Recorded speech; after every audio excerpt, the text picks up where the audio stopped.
Bismillahirrahmanirrahim. Assalamualaikum warahmatullahi wabarakatuh.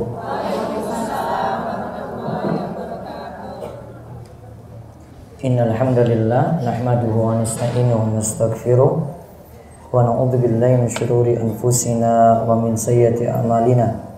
May yahdihillahu fala mudilla lahu wa may yudlil fala hadiyalah. Wa asyhadu an la ilaha illallah wahdahu la syarikalah wa asyhadu anna Muhammadan abduhu wa rasuluh. Allahumma salli ala nabiyyina Muhammad wa ala alihi wa man tabi'ahu bi ihsan ila yaumiddin. Allahumma inna nas'aluka ilman nafi'a wa rizqan thayyiba wa amalan mutaqabbala. Puji syukur kita panjatkan pada Allah. Salawat dan salam semoga tercurah pada junjungan kita Nabi besar Nabi Agung Muhammad sallallahu alaihi wasallam. Baik, ibu-ibu sekalian yang semoga senantiasa dirahmati dan diberkahi oleh Allah, pada kesempatan pagi hari ini kita akan mengkaji salah satu tafsir dari surat At-Tahrim. Nanti bisa dibuka ayat 10 sampai 12 di juz 28.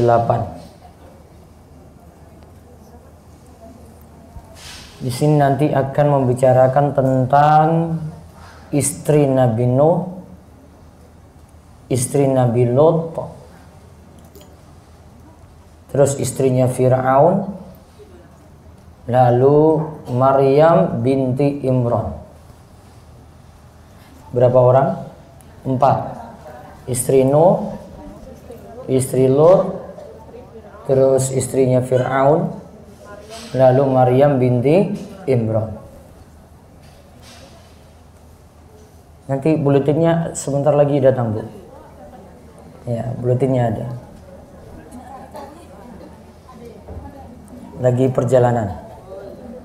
Petugasnya tadi tidur, Bu, jadi telat. Allah berfirman, Daraballahu masalan lilladzina kafaru imra'ata Nuhi wa imra'ata Lut. Kanata tahta 'abdaini min ibadina shalihaini fakhanatahuma falam yughniya 'anhuma minallahi syai'a wa qila dukhulan nar ma'ad dakhilin. Wa daraballahu masalan lilladzina amanu imra'ata fir'aun إذ قالت رب ابني لي عندك بيتا في الجنة ونجني من فرعون وعمله ونجني من القوم الظالمين ومريم ابنة عمران التي أحصنت فرجها فنفخنا فيه من روحنا وصدقت بكلمات ربها وكتبه وكانت من القانتين.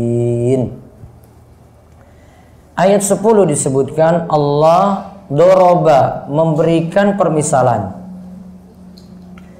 yaitu pada istrinya Nuh dan istrinya Lut.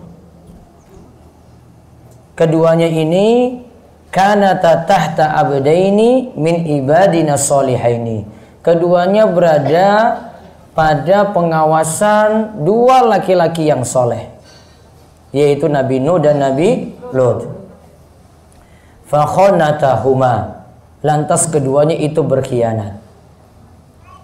Berkhianat dari sisi tidak mau taat dalam masalah agama.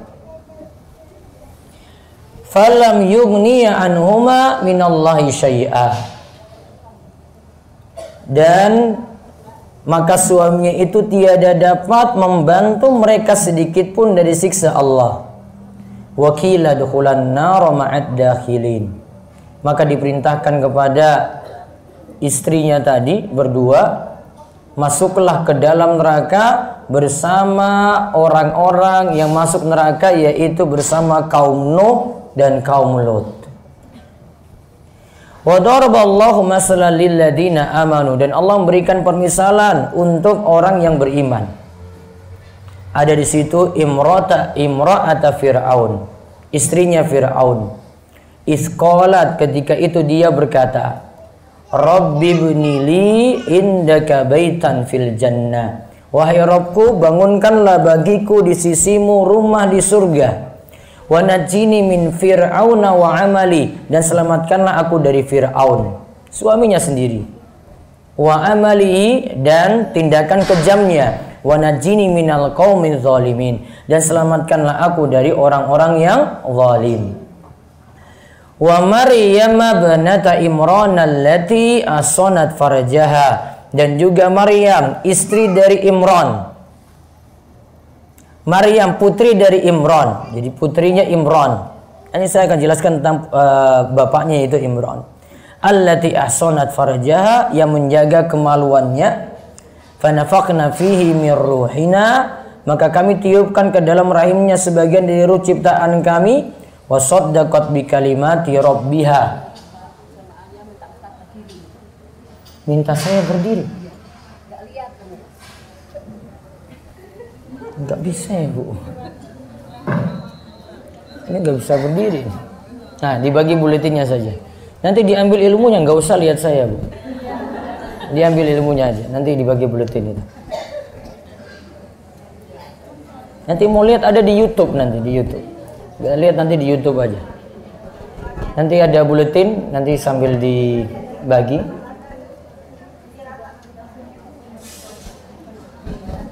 Saya biasanya ngisi nggak pakai orasi-orasi, Bu. Jadi kasih ilmu. Kalau bersuruh berdiri saya nggak biasa jadi orator di sini. Nggak. Ini bukan saya ngisi orator kayak mau demo atau apa, bukan. Ini mau kasih ilmu, Bu. Jadi baca ayat. Saya harus lihat buku, harus lihat nyimak Quran gitu.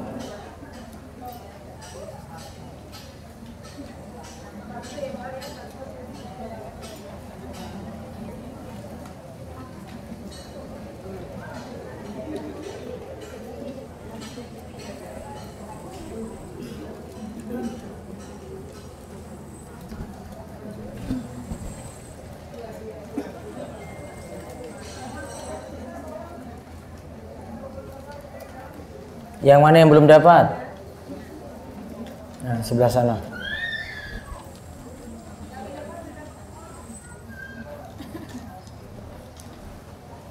Yang utara belum, Bu.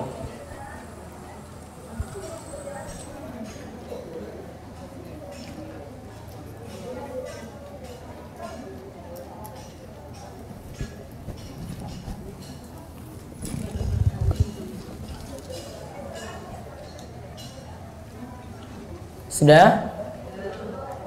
Yang mana yang masih belum dapat? Nanti ada dari depan itu sisa nanti. Baik. Wa Maryam ibnata Imran allati ahsanat farjaha, dan Maryam putri dari Imran yang memelihara kehormatannya. Fanafaqna fihi min ruhina, maka kami tiupkan ke dalam rahimnya Maryam sebagian dari ruh ciptaan kami. Wa saddaqat bi kalimati rabbiha, dan dia membenarkan kalimat Rabbnya. Wa kutubihi, dan kitabnya. Wa kanat minal qanitin, dan Maryam termasuk wanita yang taat kepada Allah Subhanahu wa taala. Baik. Sekarang yang sudah pegang buletin, lihat pada penjelasan saking ayat. Yang dimaksudkan dengan dua wanita yang berada di bawah pengawasan dua orang hamba yang soleh adalah istri Nabi Nuh dan Nabi Lut alaihi wassalam. Kedua istri tersebut mengkhianati suaminya dalam hal agama. Digarisbawahi dalam hal agama, Bu. Artinya nggak mau manut pada suaminya dalam hal agama. Suaminya Nabi, namun kedua istri ini nggak mau nurut suaminya dalam hal agama. Karena keduanya tidak mengikuti agama kedua suaminya. Inilah yang dimaksud berkhianat dalam ayat ini. Maka kalau disebut khianat ada dua macam. Yang pertama khianat dalam hal dunia, yang kedua khianat dalam hal agama. Kalau dalam hal dunia, itu yang disebutkan oleh Nabi SAW ya, pada tanda-tanda orang munafik. Jika dia diberikan amanat, dia itu khianat. Wa idza tumina khan. Jika dia diberi amanat, dia khianat. Dan yang kita bicarakan di sini khianat dalam hal agama, nggak mau nurut. Kalau dengan suaminya dia khianat berarti tidak mau nurut dalam perihal agama. Suaminya nabi, namun dia khianati ya suaminya sendiri yang menjadi seorang nabi. Berkhianat yang dimaksud bukanlah berkhianat dalam hal nasab dan ranjang, karena bisa jadi juga dalam hal dunia, istrinya selingkuh, istrinya berzina. Ingat, karena istri Nabi tidaklah pernah melacurkan diri sama sekali. Allah tidaklah menjadikan istri Nabi itu pelacur. Jadi berikan catatan baik-baik. Sepakat para ulama, istri para Nabi itu orang-orang yang baik. Dari sisi mereka jaga diri dari perbuatan zina. Jadi kedurhakan mereka berdua tadi dalam hal agama. Maka Allah katakan, maka suaminya Nabi Nuh dan Lut tiada dapat membantu mereka sedikit pun dari siksa Allah, dan dikatakan kepada mereka waqila dukhulan nar ma'ad dakhilin, masuklah ke dalam neraka jahanam bersama orang-orang yang masuk dalam jahanam. Sekarang kita lihat bentuk pengkhianatan dalam hal agamanya apa, Bu? Lihat dalam tafsir Al-Jalalain halaman 572 disebutkan bahwa istri Nuh itu bernama Wahilah. Ia mengatakan pada kaumnya bahwa suaminya itu majnun. Suaminya itu gila. Apa konsekuensi kalau bilang suaminya majnun sedangkan suaminya itu seorang nabi? Berarti tidak perlu ikuti ajarannya Nabi Nuh. Konsekuensi dari perkataan majnun apa? Ngapain kalian ikut Nabi Nuh? Suami saya itu gila kok. Ngapain kalian ikut perkataannya? Di konsekuensi dari perkataan itu maksudnya, kaumku, gak usah ikut suami saya. Suaminya bawa ajaran yang benar loh ini. Namun istrinya yang bilang sendiri, gak usah ikut karena dia itu majnun. Majnun itu apa, Bu? Gila. Adapun istri Lut bernama Wa'ilah. Kalau tadi Wahilah, ini Wa'ilah. Ia tunjukkan pada kaumnya, ingat ya, dosanya kaum Lut itu adalah dosa suka sesama jenis. Ya kan? Makanya perbuatan suka sesama jenis itu bahasa Arabnya liwat. Homoseks itu bahasa Arabnya itu liwat. Liwat itu berasal dari kata diturunkan dari kaumnya Lut. Karena kaumnya Lut itu dulu mereka suka sesama jenis. Di sini tidak disebutkan siksaan untuk kaum Lut itu apa, Bu? Waktu itu siksaan untuk kaum Nabi Lut itu adalah bumi mereka, tempat mereka tinggal itu diangkat ke langit. Terus dibalik, terus ditenggelamkan orang-orang sekalian dengan rumah-rumahnya. Paham Ibu? Gimana tadi siksaannya? Bumi mereka itu, tempat mereka tinggal, kaumnya Lut itu, kaum Sodom dulu itu, diangkat ke langit. Setelah itu dibalik, diturunkan ke muka bumi. Tenggelam berarti kan? Mereka ditenggelamkan di dalam bumi. Maka kalau diterapkan hukum syariat Islam untuk pelaku liwat atau pelaku homoseks itu, Bu, mirip nanti siksaannya dengan kaum Lut. Siksaannya itu adalah dilemparkan dari tempat yang tinggi, dilemparkan ke bawah, terus dihukumi rajam, dilempari batu sampai mati. Siksaannya seperti kaum Lut tadi yang buminya itu diangkat ke langit kemudian dibalik. Keadaannya seperti itu. Sekarang sudah paham ya? Dosanya kaum Lut tadi apa? Apa, Bu? Suka sesama jenis. Ya, ini dosa luar biasa parahnya, lebih daripada selingkuh, lebih daripada berzina. Nah, lantas istrinya ini tadi bernama Wa'ilah, itu kalau ada tamu yang cakep-cakep, yang ganteng-ganteng, ya, yang disukai oleh laki-laki yang lain juga, istrinya ini yang tunjukkan, itu ada tamu-tamu itu datang. Kalau itu malam hari, dia tunjukkan dengan nyalakan api. Ini ada tamu di sini, nyalakan api, kemudian orang-orang tahu, oh ini ada tamu ini bagus nih. Kita kayaknya cocok dengan tamu ini. Kalau itu di siang hari, dia beri isyarat dengan menyalakan asap. Kalau malam itu api dinyalakan seperti jadi fungsinya seperti lampu. Kalau di siang hari tamu ini datang, ya, tamunya Lut itu datang, dia beri isyarat dengan asap. Maka dia jadi petunjuk untuk berbuat kejelekan suka sama jenis tadi. Maka bentuk pengkhianatan dari istrinya Lut seperti itu. Karena perbuatan istri Nuh dan Lut tersebut, maka mereka akan masuk jahanam bersama dengan kaum Nuh dan Lut yang kafir. Itu bentuk kedurhakaan kedua istri seorang nabi seperti itu. Nabi Nuh kedurhakaannya seperti tadi, Nabi Lut ya seperti itu. Jadi pelajaran Bu, kalau ini diingatkan oleh Allah untuk kisah ini sebelumnya nanti jenengan lihat dari awal surat At-Tahrim, ayat awal-awal yang ada itu menjelaskan tentang peringatan untuk dua istri Nabi. Dua istri ini masih muda. Yang pertama Aisyah radhiyallahu anha, kedua Hafsah. Kenapa masih muda?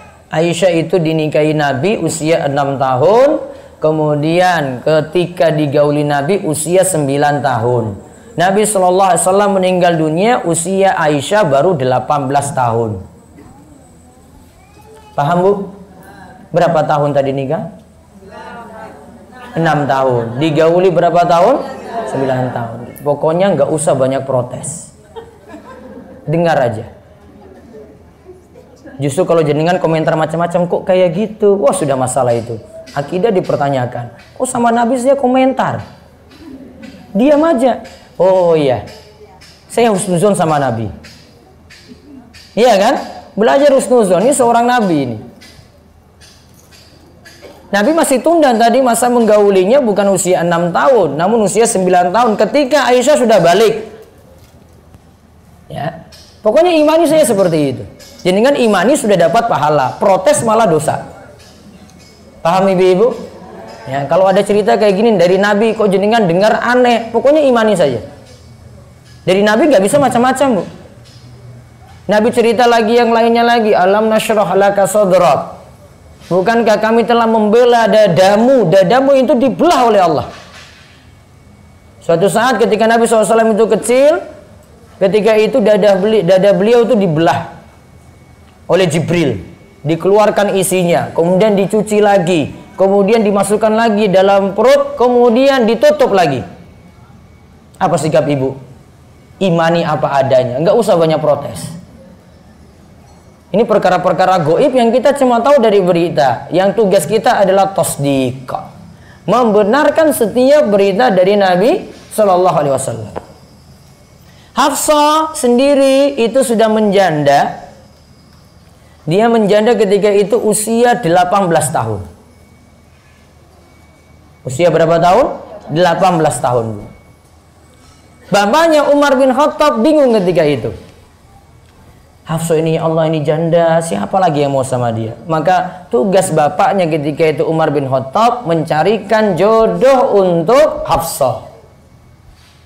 Maka ketika itu dia datangi orang-orang soleh. Siapa yang dekat dengan Umar? Abu Bakar. Siapa lagi yang dekat dengan beliau? Utsman bin Affan. Maka ketika itu Umar tawarkan putrinya kepada Abu Bakar. Wahai Abu Bakar, kamu mau nggak dengan putri saya, Hafsah? Abu Bakar cuma diam. Bilang iya tidak, bilang tidak juga enggak. Cuma diam saja. Datang kepada Utsman. Ya, Utsman ketika itu berikan jawaban tidak. Saya tidak menerima. Umar bingung, emangnya anak saya ini kurang apa? Maka ternyata ketika itu dua orang ini menolak, Abu Bakar dan Utsman itu menolak putrinya Umar dikarenakan mereka sudah mengetahui kalau baginda Nabi kita Muhammad Sallallahu Alaihi Wasallam itu ingin melamar Hafsah, namun baru jadi rahasia. Ibu-ibu tahu rahasia konsekuensinya apa? Apa konsekuensi rahasia, Bu? Rahasia boleh diomongkan nggak? Boleh nggak bilang sama teman, oh ini rahasia ya, kamu jangan bilang yang lainnya lagi ya. Boleh nggak kayak gitu, Bu? Nah, kalau kita kan biasanya kayak gitu nih, ini rahasia, cuma kamu yang tahu. Jangan beritahu yang lainnya ya. Nah, akhirnya yang lainnya bilang lagi, ini rahasia loh, jangan beritahu yang lain ya. Akhirnya 100 orang tahu. Rahasia tersebar. Kalau ini enggak, Abu Bakar tahu ini rahasia.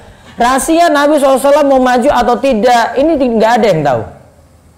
Seandainya itu jadi, ya sudah, Abu Bakar nggak jadi melamar Hafsah. Kalau itu nggak jadi, Abu Bakar maju. Maka dia jaga rahasia tadi. Ketika Rasulullah SAW sudah maju melamar Hafsah dan menikahi Hafsah, lantas Abu Bakar minta maaf kepada Umar. Wahai Umar, saya mohon maaf. Kemarin saya tidak memberikan jawaban apa-apa karena saya tahu ini rahasia, maka saya tidak bocorkan rahasia ini. Paham ibu-ibu? Pelajarannya apa berarti? Wajib jaga rahasia. Apa yang mesti dijaga dari rahasia tadi? Omongan. Jangan mudah bicarakan rahasia. Kalau memang jenengan nggak bisa menerima rahasia, diam. Kalau orang bilang, ini saya mau beritahu sama kamu ya, ini rahasia. Bilang aja, saya nggak mau menerima rahasia.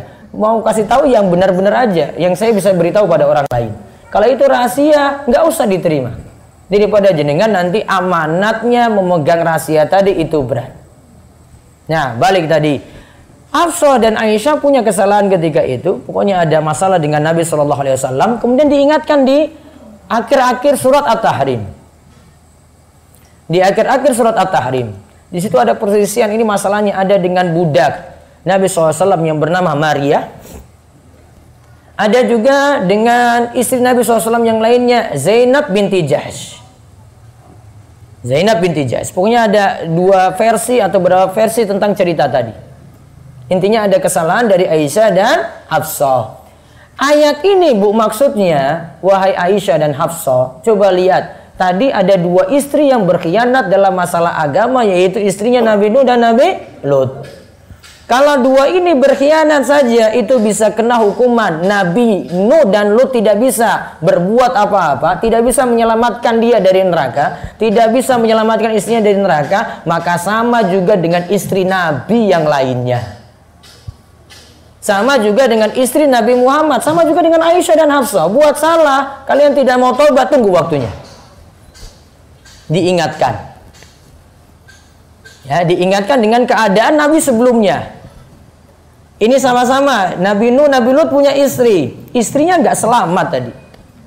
Dalam hal agama mereka berkhianat. Maka kalau kalian berdua juga berkhianat kepada suami kalian sendiri yang jadi nabi, yaitu Nabi Muhammad Sallallahu Alaihi Wasallam, tunggu saja waktunya.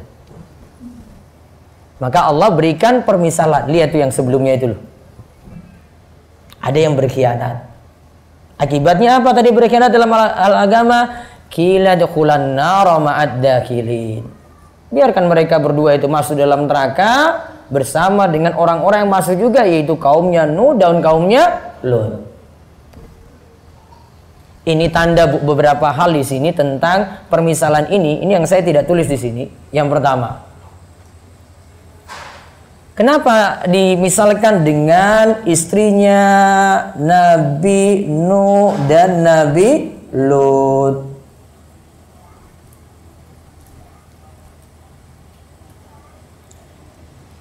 Pertama, permisalan ini menunjukkan ada suami yang baik.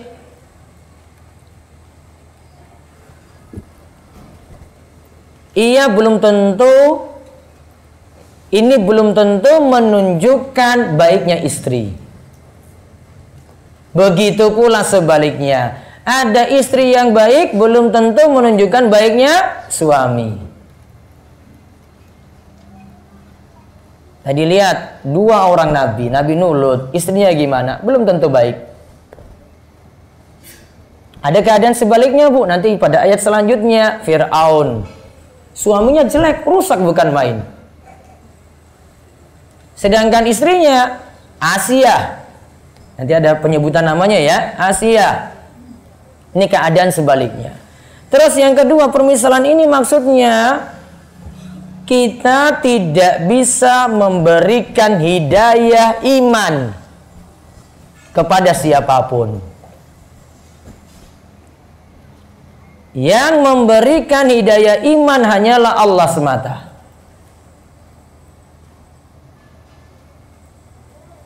Dan tugas kita, tugas ibu cuma menyampaikan.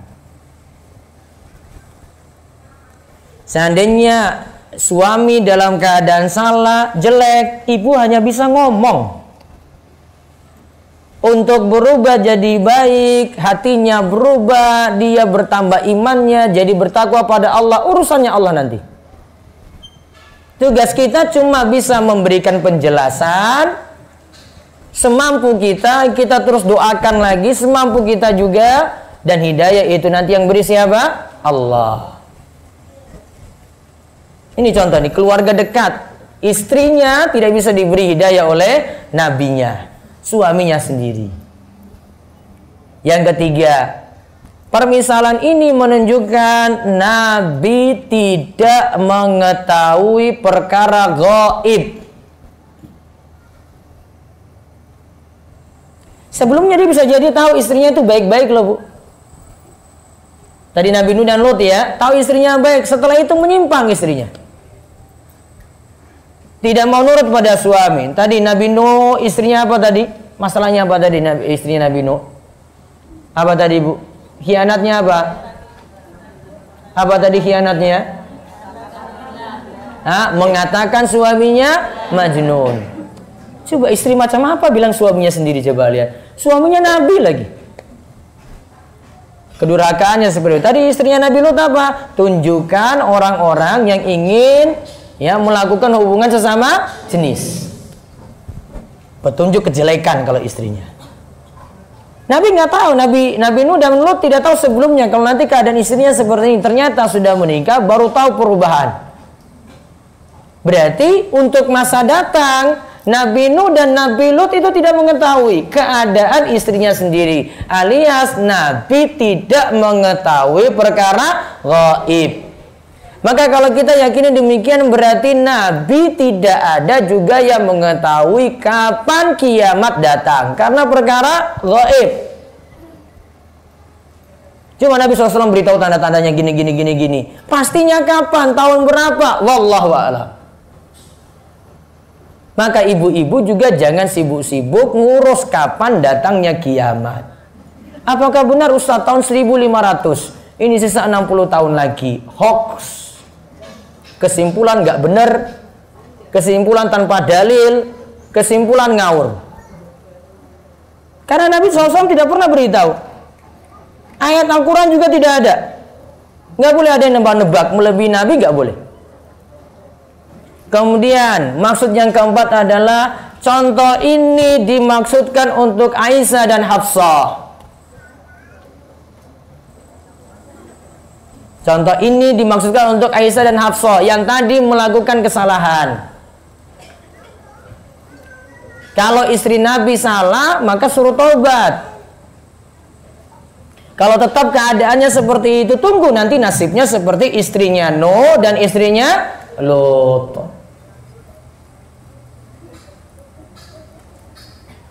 Ini kisah pertama tentang istrinya Nabi Nuh dan istrinya Lut. Terus sekarang kita lihat yang ayat berikutnya. Wa daraballahu masalan lil ladzina amanu imra'ata fir'aun. Dan telah kami berikan permisalan tentang istrinya Fir'aun. Ingat ya, istrinya Fir'aun namanya Asia. Lihat penjelasannya. Allah juga memberikan permisalan untuk istri Fir'aun, yaitu Asia binti Muzahim. Asia itu berkata, "Ya Rabbku, bangunkanlah untukku sebuah rumah di sisimu dalam Firdaus.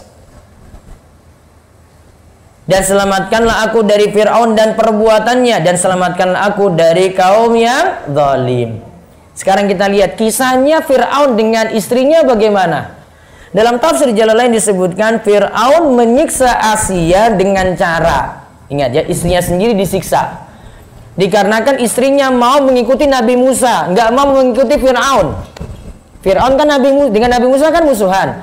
Istrinya sendiri mengikuti Nabi Musa, beriman kepada Allah, nggak mau ngikut Fir'aun. Maka siksaannya lihat, kedua tangan dan kaki Asia diikat oleh suaminya. Kemudian lalu di dadanya diletakkan penggilingan yang besar. Kemudian dijemur lagi, dihadapkan kepada sinar matahari yang terik, berarti dijemur.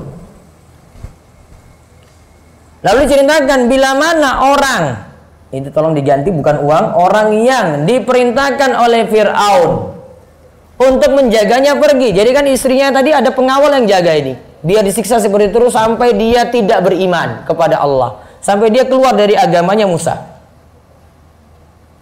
Akhirnya kalau nanti penjaganya pergi, malaikat datang untuk berikan naungan di situ, menaungi Asia dari sengatan sinar matahari. Ngeri nggak siksanya, Bu? Apa siksanya tadi? Kaki dan tangannya diikat suaminya, terus dadanya dikasih penggilingan besar, terus dijemur di terik matahari. Dikarenakan apa? Istrinya beriman kepada Allah. Siksaannya seperti itu. Maka selanjutnya kan di situ dia berdoa. Kita lihat di sini Allah sifatkan Asia dengan iman dan tunduk pada Rabb-nya. Asia pun meminta kepada Allah dengan permintaan paling mulia, yaitu untuk masuk surga, berada di sisi Allah, dan ia minta diselamatkan dari kezaliman Fir'aun. Yang tadi kezaliman Fir'aun tadi dan perbuatannya yang jelek, juga agar diselamatkan dari setiap orang yang berbuat zalim. Allah pun mengabulkan doanya dan ia hidup dengan keimanan yang sempurna. Artinya dia selamat, ia terus istiqomah hingga diselamatkan dari berbagai kekejaman Fir'aun dan dia akhirnya masuk surga. Nah, dari sisi istrinya Fir'aun, Asia ini dipuji oleh Nabi SAW.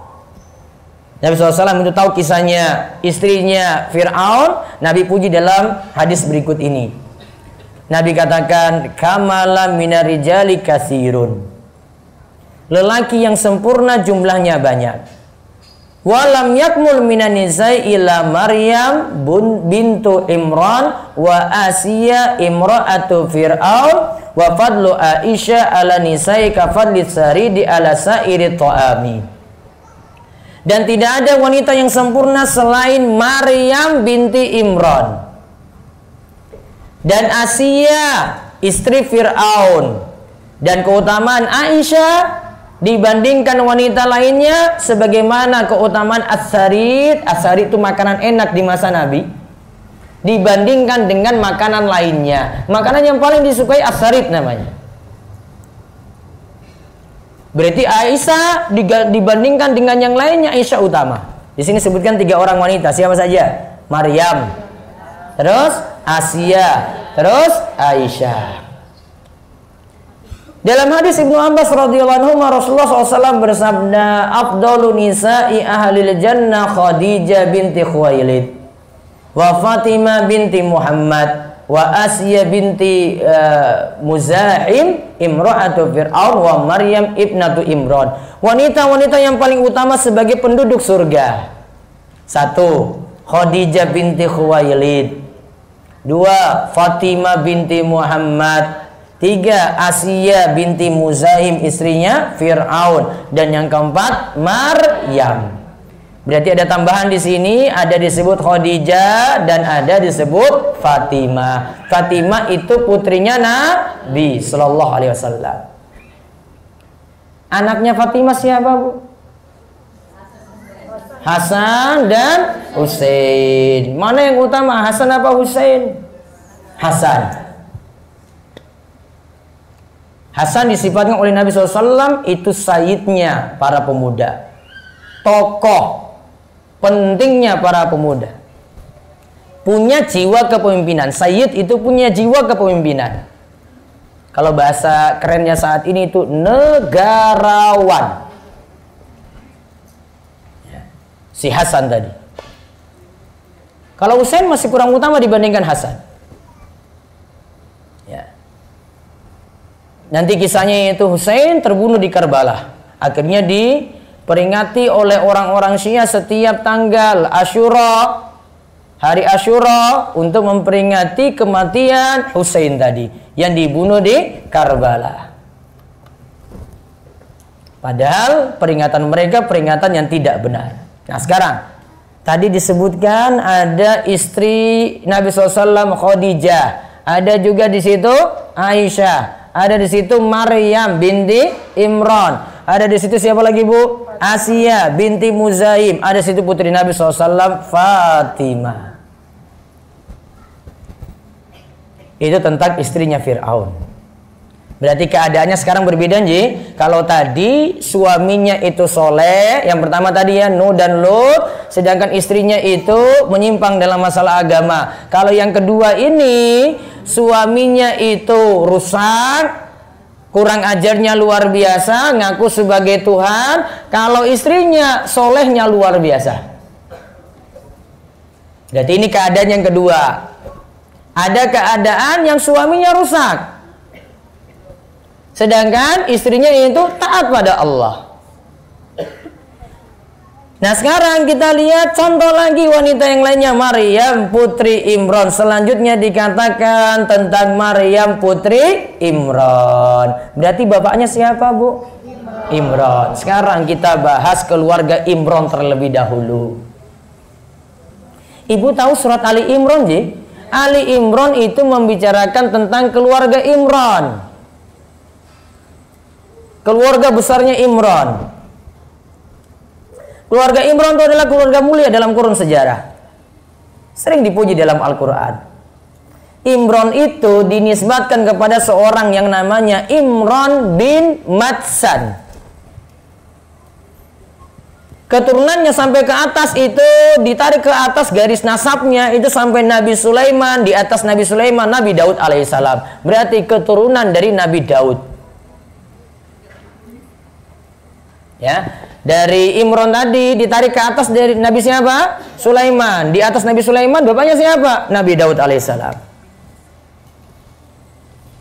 Dalam bahasa Ibrani, Imran itu namanya Imrom. Dalam buku-buku Nasrani namanya Yuhakim. Namanya Yuhakim. Terus keluarga Imran ini turunan cabang terakhir orang-orang beriman dari Bani Israel. Berarti keturunan dari Yakub, karena Israel itu Yakub. Bapaknya Yakub sinten Bu? Bapaknya Yakub siapa Bu? Siapa? Ya Allah ibu-ibu, sejarah loh ini. Ya Allah. Kalau artis-artis sinetron paham itu, kalau ibu-ibu itu. Penyanyi-penyanyi hafal itu. Siapa? Bapak Yakub. Sinten Bu? Ishak. Bapaknya Ishak. Ibrahim. Ibrahim punya berapa istri? Siapa? Sarah dan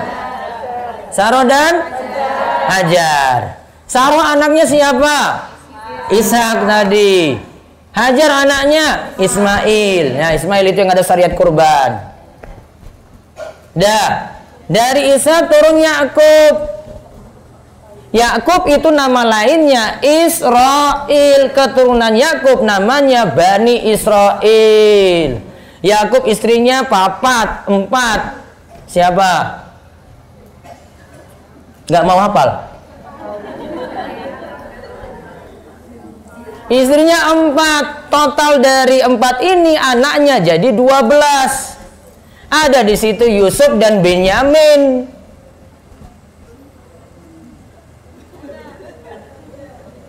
Nggak ada. Ya, saya nggak mau sebut kok, biar nyatet. Coba tulis anaknya Yakub. Nanti keturunannya sampai sini loh, sampai Imran nanti. Anaknya Yakub, istrinya Yakub. Leah, Rahel, Zilfa, Bilha. Ulang. 1 Lea, Rahel, Zilfa, Bilha. Yusuf bin Yamin itu ibunya Rahel. Dari Lea keturunannya ada 6. Dari Rahel keturunannya 2, anaknya 2. Dari Zilfa 2, dari Bilha 2. Total berapa? 12. Nah, itu suku besarnya Bani Israel, alias Yahudi. Turun ke bawah nanti sampai keluarganya Imran. Turun ke bawah nanti sampai keluarganya siapa, Bu? Imran. Itu yang Ibu baca dalam Al-Quran surat Ali Imran. Nah, sekarang anggota keluarga Imran. Istrinya Imran, Hanna binti Fakuda. Hanna binti Fakuda. Q, pakai Q. Hanna binti Fakuda. Sekarang anak-anaknya. Anak-anaknya siapa? Imran. Pertama, Asya. Asya. Nanti Asya ini nikah dengan Nabi Zakaria. Asya nanti nikah dengan siapa? Nabi Zakaria. Punya anak namanya Yahya.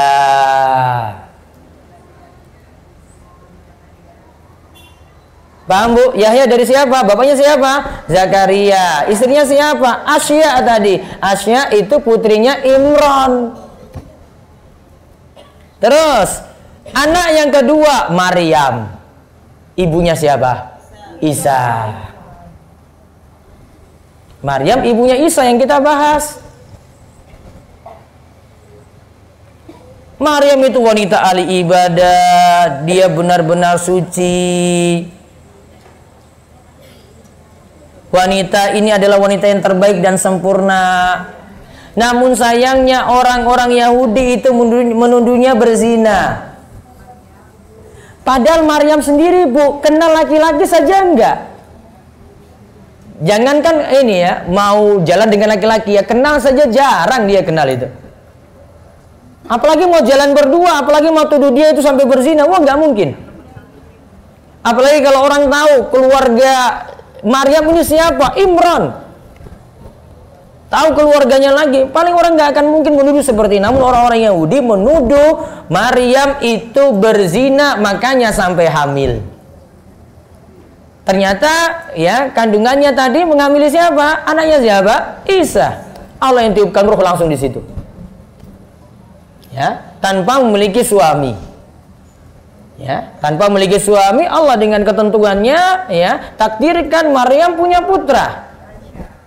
Yaitu siapa? Isa alaihissalam. Sekarang cucunya Imran. Berarti siapa cucunya Imran? Nah, 1 Nabi Isa. Yang kedua Yahya. Sudah tahu ceritanya, Bu? Nah, berarti Imran ditarik ke atas siapa tadi? Nabi Sulaiman, Nabi Daud. Berarti ditarik lagi ke atas lagi ke siapa nanti? Hah? Sampai nanti keturunannya Yakub, berarti sampai Bani Israel, di atas Yakub nanti Ishak, di atas Ishak nanti Ibrahim. Berarti kalau mau melihat ya, yang nabi paling banyak itu nanti dari keturunannya Ibrahim. Ya, keturunannya Nabi Ibrahim alaihissalam. Maka Ibrahim disebut bapaknya para nabi, karena nabi-nabi berasal dari Nabi Ibrahim alaihissalam. Nabi Isa dari Nabi Ibrahim juga. Nabi Yahya juga dari Nabi Ibrahim. Itu yang Bani Israel. Kalau Nabi Muhammad SAW nanti dari Nabi Ismail. Di atasnya baru Ibrahim. Nabi Muhammad SAW bukan dari keturunan Bani Israel. Makanya orang-orang Yahudi cemburu karena ini kok tidak diutus Nabi yang terakhir, kok tidak dari bangsa kami, kok tidak dari Israel saja.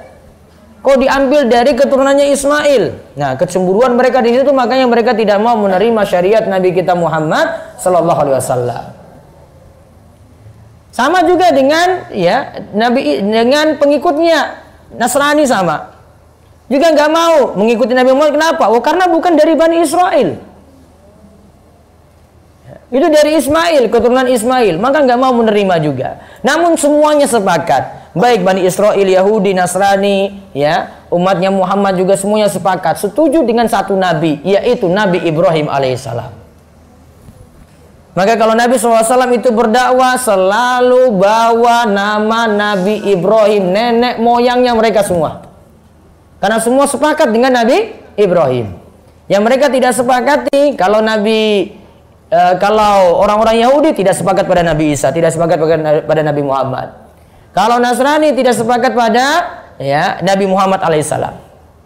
Semuanya sepakat pada Nabi siapa? Nabi Ibrahim alaihissalam. Nah sekarang kita lihat sifatnya Maryam apa bu?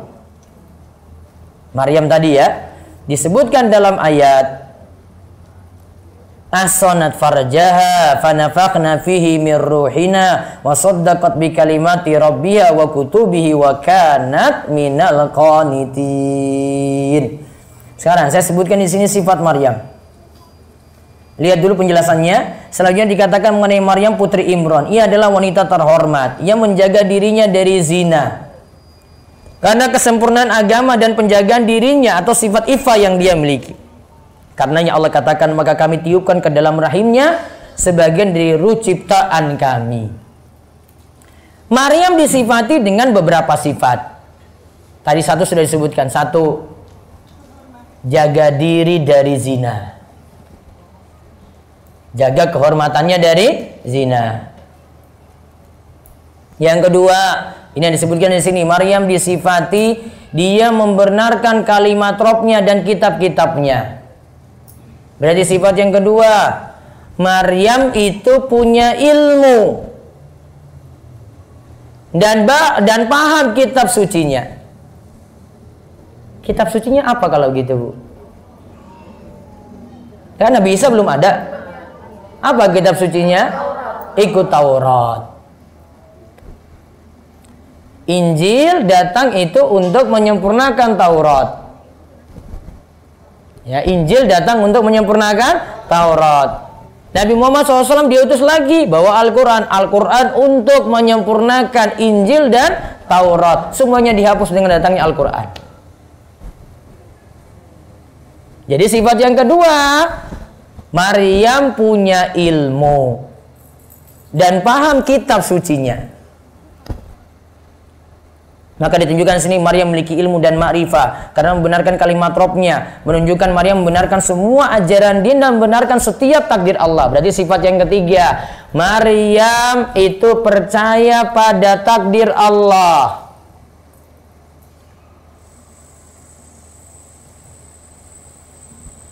Ya, dia percaya pada takdir Allah.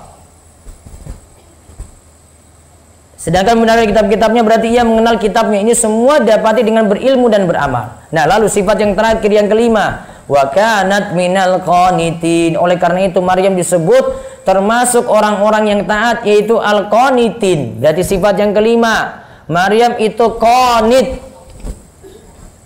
Qanit. Yaitu terus-menerus taat kepada Allah dengan penuh rasa takut dan kekhusyuan.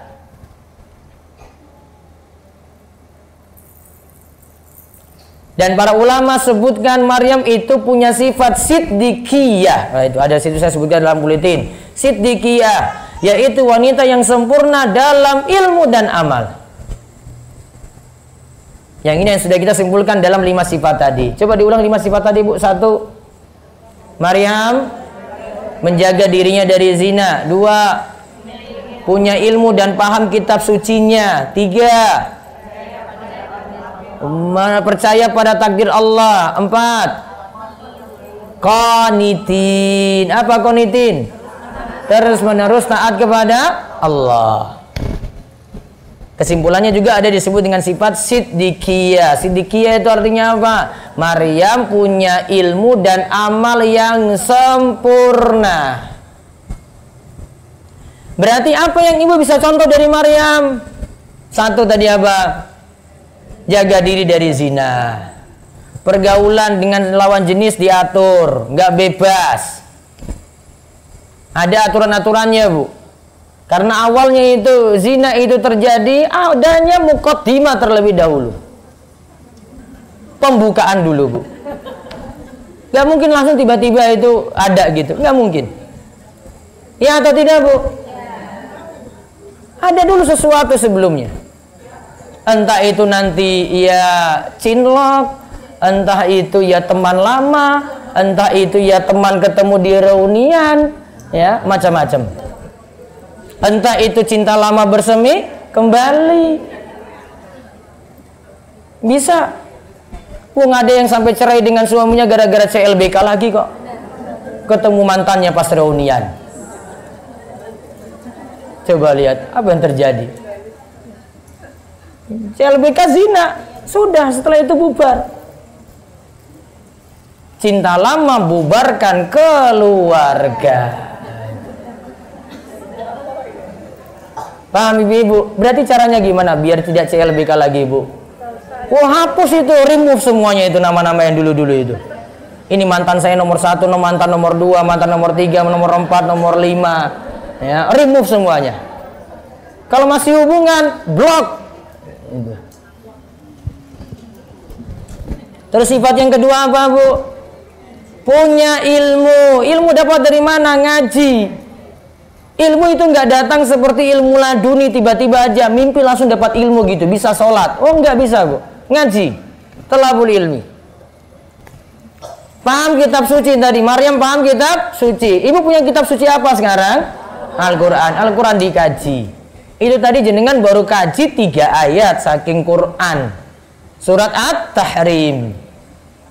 Masih ada yang lain-lainnya lagi. Kisah-kisah itu banyak sekali. Ada kisah kalau ini ya, 2 suami istri bertolak belakang. Ada suami istri sama-sama rusak ada. Siapa, Bu? Siapa suami istri sama-sama rusak? Abu Lahab. Istrinya siapa? Istrinya siapa? Hah? Siapa, Bu? Ummu Jamil. Aura. Ya, nama aslinya Aura. Ada yang katakan itu Arwa, ada yang katakan Aura. Kenapa sama-sama rusak? Suaminya sudah rusak, nyakitin Nabi, istrinya dukung-dukung. Iya, kalau kamu mau nanti nyakiti Nabi Muhammad lagi, ini saya punya kalung, ini gunakan ini untuk biaya untuk menyakiti Nabi Muhammad SAW. Suaminya rusak, istrinya bukan perbaiki, malah istrinya buat suami tambah rusak. Itu contoh yang lainnya lagi. Jenengan bisa pelajari kalau paham kitab sucinya sendiri, kaji surat-surat yang sudah dihafal. Ibu-ibu hafal surat apa? Apa, Bu? Al-Fatihah. Apa lagi, Bu? Qul huwallahu ahad, qul a'udzu birabbil falaq, qul a'udzu birabbin nas. Al-Ahad hafal mboten? Hafal Al-Ahad. Iza ja'a nasrullah.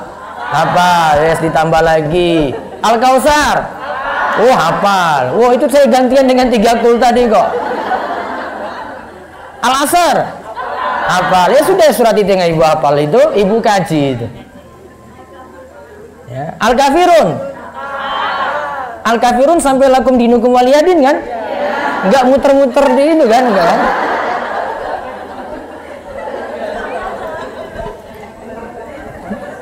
Nanti wala antum abiduna ma'abud wala ana abiduna abatum wala antum abiduna ma'abud wala ana abiduna abatum. Orang tekan lakum dinukum waliyadin. Ada imam pusing-pusing di situ. Kok dia belum sampai lakum dinukum?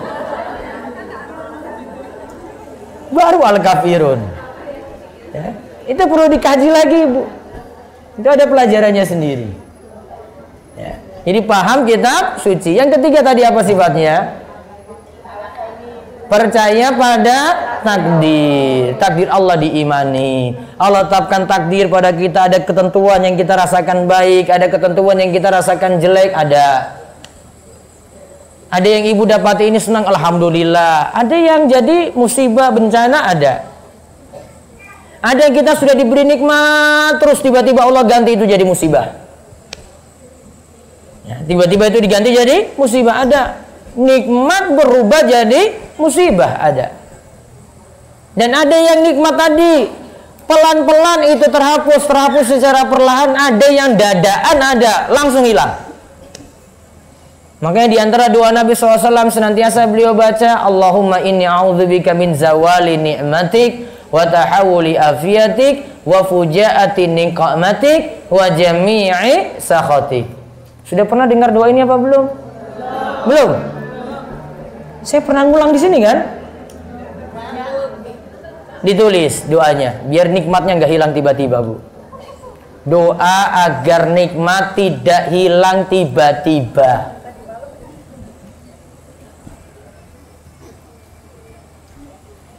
Tadi malam saya bahas di Masjid Punggung Dalangan, kalau yang ikut. Sudah? Doa apa tadi? Agar nikmat tidak hilang tiba-tiba. Allahumma inni a'udzu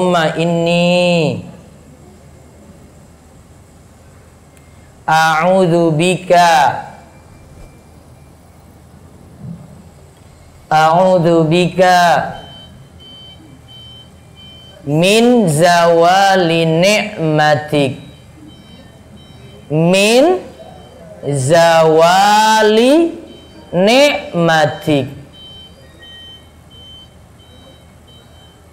wa tahawuli pakai w ya, tahawuli afiatik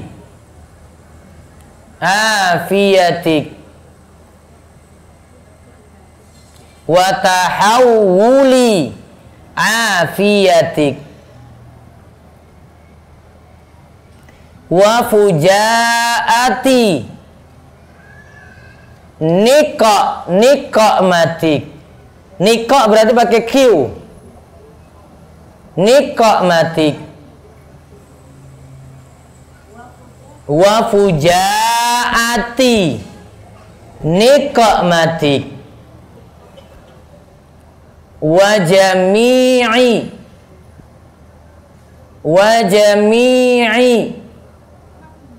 sakhatik wa jami'i sakhatik. Saya ulang, Allahumma inni a'udzubika min zawali ni'matik wa tahawuli afiatik wa fujaati niqmatik wa jami'i sakhatik. Ayo coba kita baca sarangan. Allahumma inni a'udzubika min zawali ni'matik wa tahawuli afiatik wa fujaati niqmatik wa jami'i sakhatik. Tulis artinya. Ya Allah, aku minta perlindungan kepadamu dari hilangnya nikmat,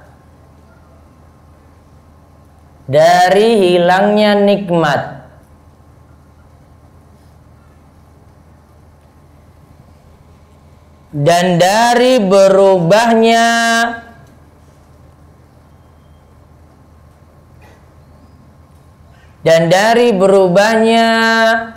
keselamatan atau kesehatan, dari berubahnya keselamatan atau kesehatan menjadi musibah,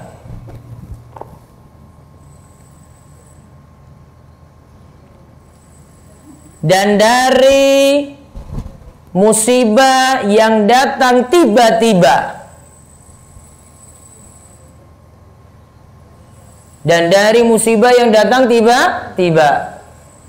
serta dari semua kemurkaanmu. Mu di situ Allah ya, M-nya besar. dan dari semua kemurkaanmu lantaran kita bermaksiat. 4 ya Bu ya. Allahumma inni a'udzubika min zawali ni'matik. Ya Allah, aku minta perlindungan kepadamu dari hilangnya nikmat.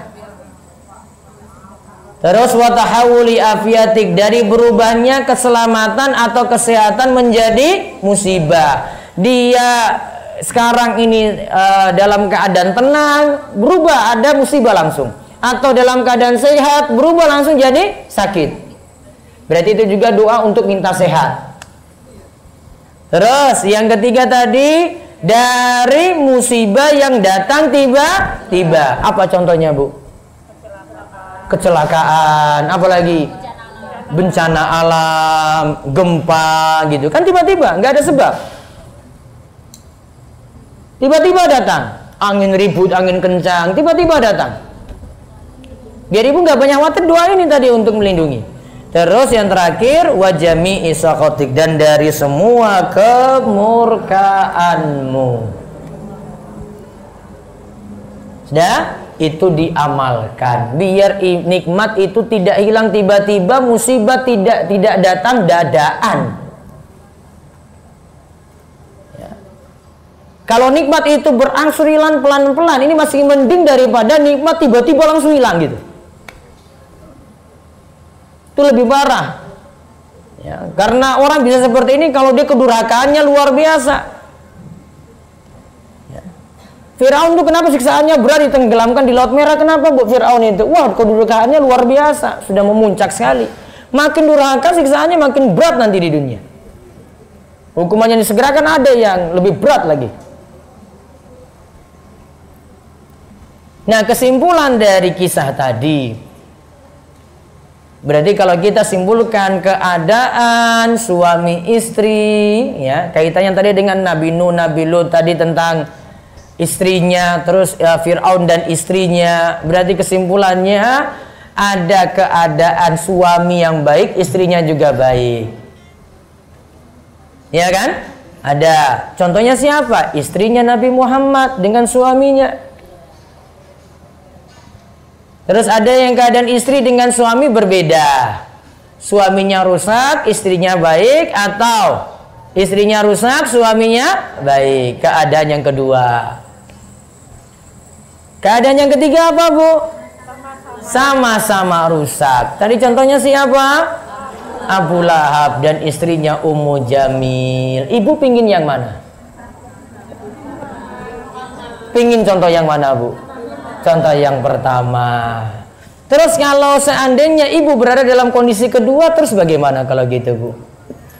Ibu baik, suami rusak, gimana solusinya? Solusinya bagaimana ibu-ibu? Hah? Solusinya gimana? Solusinya 3. 1, sabar. 2, doa. 3, husnuzon pada suami. Diulang coba. 1, sabar. 2, doa. 3, husnuzon. Itu PR ya Bu ya. Jadi nanti kalau masuk pertanyaan, jenengan lagi curhat suami, saya sudah beri jawaban tadi. Apa jawabannya Bu? Sabar, doa, husnuzon. Jadi saya nggak akan jawab lagi kalau ada pertanyaan kayak begini. Saya akan jawab sama Bu. Ibu tanya, saya suami kayak gini Ustaz gimana? Sabar Bu, doakan, husnuzon. Mudah-mudahan suami bisa berubah. Datang pertanyaan kedua lagi sama jawaban saya Bu. Sabar, doakan, husnuzon. Ibu nggak puas ya sudah. Saya nggak ada solusi lain Bu. Sudah ibu-ibu, saya sudah tahu masalah ibu-ibu apa. Sudah saya pelajari semuanya. Solusinya cuma 3 itu Bu, nggak ada yang lain. Ibu tanya bolak-balik, cuma itu aja. Ustadz nggak ada solusi yang lain, nggak ada.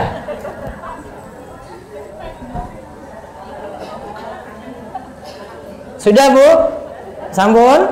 Alhamdulillah, selesai. Baik, ada pertanyaan di luar tadi, di luar curhat suami.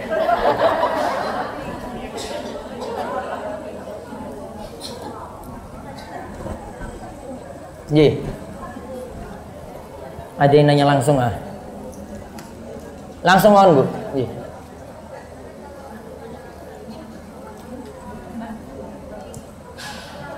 Coba. Bu Lisa kayaknya di Bu itu.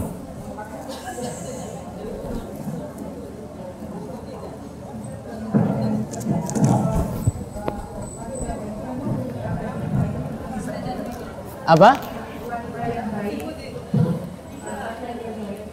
Wanita yang baik, anak yang baik. Oh, baik.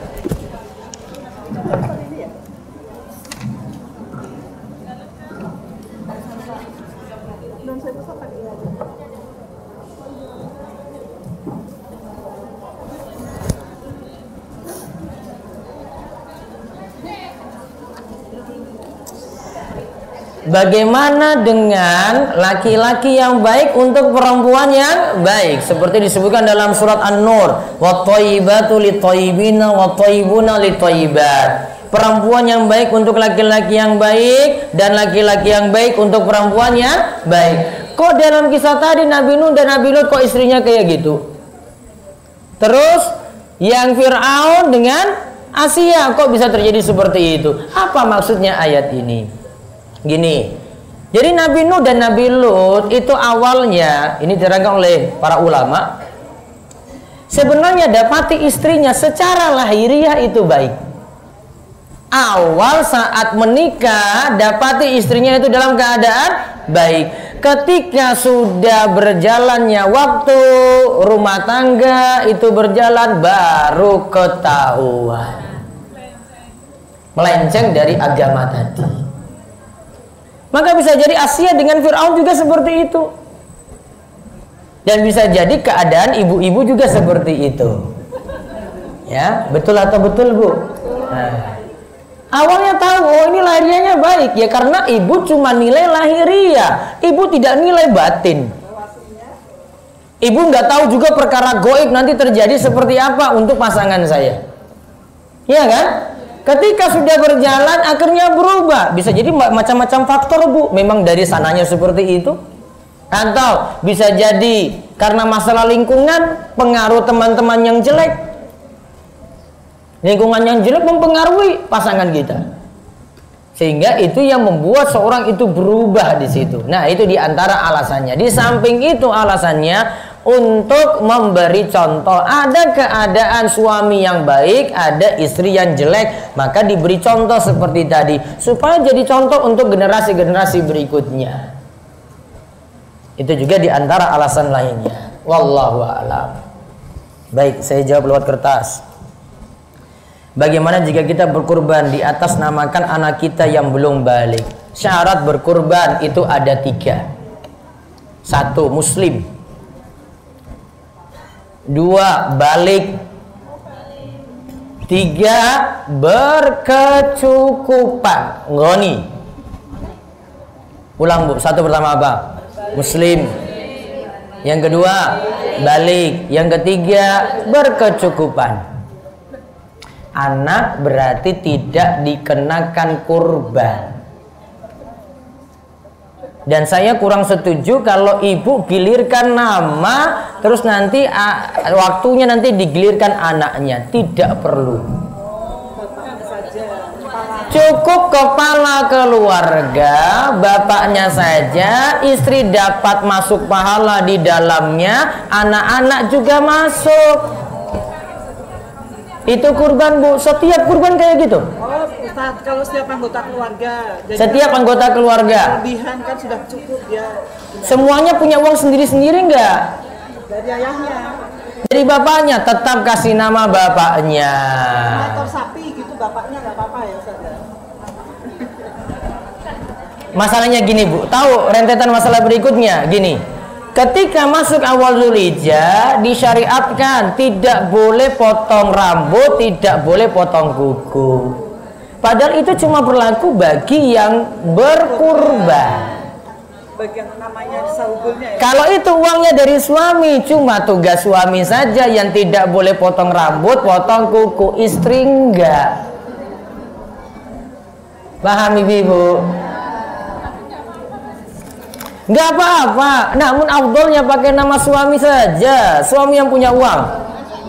Kecuali ibu punya uang sendiri, suami punya, anak juga punya, ya sudah, sapinya 3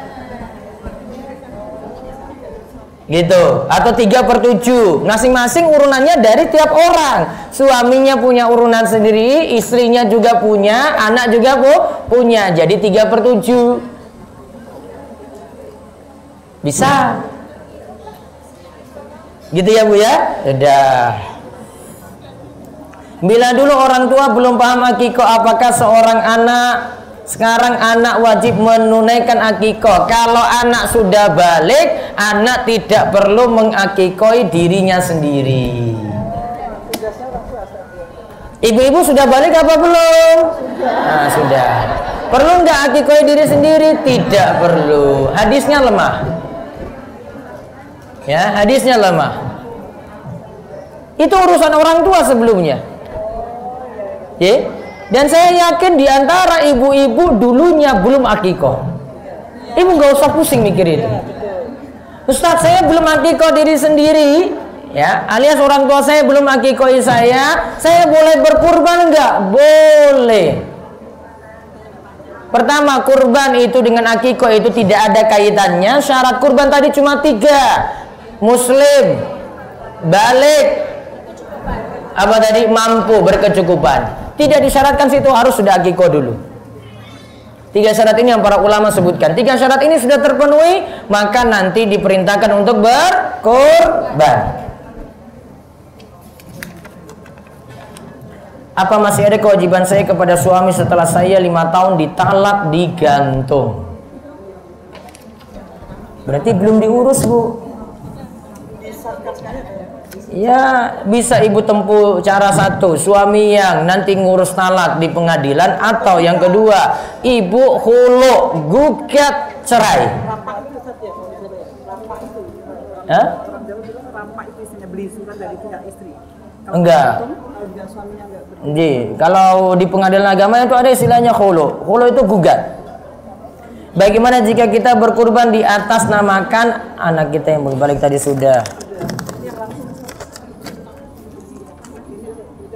Ampun. Jika ayah saya sering bersikap dan berkata menyakiti hati ibu, sedangkan saat ini ibu adalah tulang punggung keluarga, bekerja pagi malam. Saya yang sudah bersuami pun kadang harus menerima kritikan suami tentang bagaimana perangai ayah tersebut. Sikap yang suka menyakiti hati itu tidak hanya ke ibu tapi juga ke saya. Apakah saya boleh menasihati? Kalau minta tolong ke saudara takut membuka aib dan takut ayah akan semakin merasa dipojokkan. Pertama, dengan ayah tetap berbakti. Yang ada cuma beri nasihat dengan cara yang baik saja. Kalau ayah mau menerima nasihat, alhamdulillah. Kalau tidak menerima nasihat, yang penting sudah menyampaikan. Di saat anak saya mau setor hafalan Quran, tapi saya sedang haid, apakah boleh saya membaca atau menyimak dengan menggunakan Al-Quran yang ada terjemahannya? Boleh. Ibu yang haid boleh baca Al-Quran, 1, dan boleh menyentuh Al-Quran yang terjemahan. Atau kalau itu Al-Qurannya murni bahasa Arab, ibu pakai sarung tangan pegang Al-Quran tadi.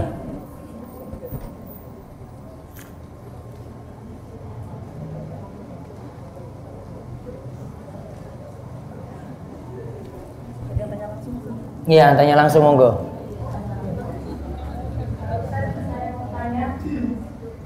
Bila ada orang yang tidak melakukan sholat, puasa dan sebagainya, tidak taat dengan perintah Allah, dan juga surat datang kubur, tapi dia mau berangkat haji dan umroh, lalu disyaratkan untuk belajar sholat dulu.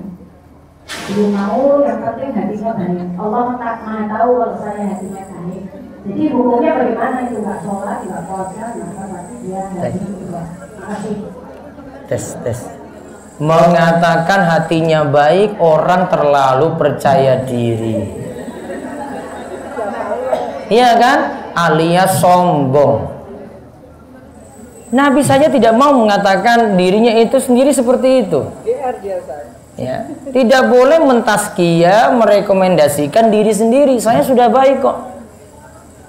Jadi seperti misalnya saya contohkan sederhana, ibu misalnya ya, ibu kan diperintahkan nutup aurat. Ibu alasannya gini, sudahlah, yang penting hati saya baik aja, nggak usah tutup aurat. Iya, ibu terlalu pede pada diri sendiri.